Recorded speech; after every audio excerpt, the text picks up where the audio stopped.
Good morning. Okay, so this is Brielle.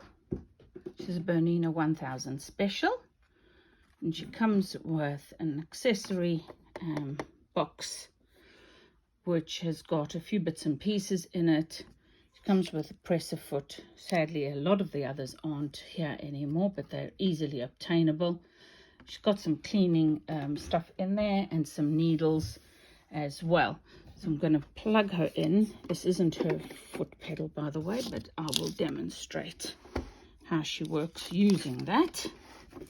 If you give me a second, I will just get that all lined up there. I have the same machine in that I use in here. As you can see, sorry about the jittery video.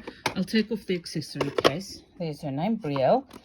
And there's the accessory case with a few bobbins for you and some needles and bits and pieces, so you can get started sewing straight away.